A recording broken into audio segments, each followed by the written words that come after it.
அஸ்ஸலாமு அலைக்கும். ஒரு நாள் நபி ஸல்லல்லாஹு அலைஹி வஸல்லம் அவர்கள் மக்களை பார்த்து தர்மம் செய்யுமாறு அழைத்தார்கள். மக்கள் அனைவரும் தங்களால் முடிந்த தர்மத்தை கொடுத்தார்கள். செல்வந்தர்கள் அதிகமாக கொண்டு வந்து கொடுத்தார்கள். சஹாபாக்கள்ல ஒரு ஏழை தோழருமான அபு அக்கில் ஹப்பாப் ரலியல்லாஹு அவர்களிடம் தர்மம் கொடுக்க எதுவுமே இல்லை. அவர்கள் அமைதியாக சென்று விட்டார்கள். மறுநாள் அவர் ஒரு தோட்டத்தில் கூலி வேலை பார்த்து அவருக்கு கூலியாக 2 மரைக்கால் பேரித்தம்பழம் கிடைத்தது.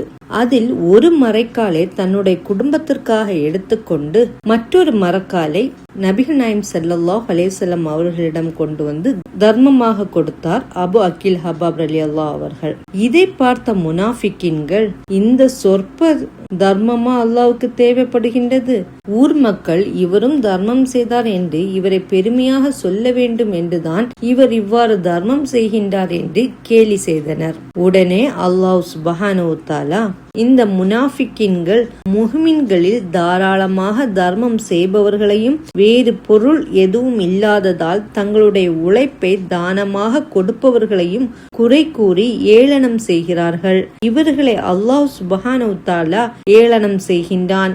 இவர்களுக்கு நோய்வினை தரும் வேதனையும் உண்டு என 9வது அத்தியாயத்தில் 79வது வசனத்தை இறக்கினான். சுப்ஹானல்லாஹ். சிறிய நன்மையாக இருந்தாலும் கேலி செய்வது பெரிய குற்றமாகும்.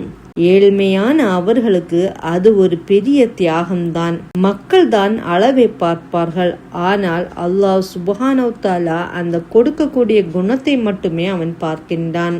இந்த ஹதீஸ் புகாரியில் இடம்பெறுகின்றது. சின்ன பொருளாக இருந்தாலும் நாம் தர்மம் செய்வதற்கு அஞ்சக்கூடாது.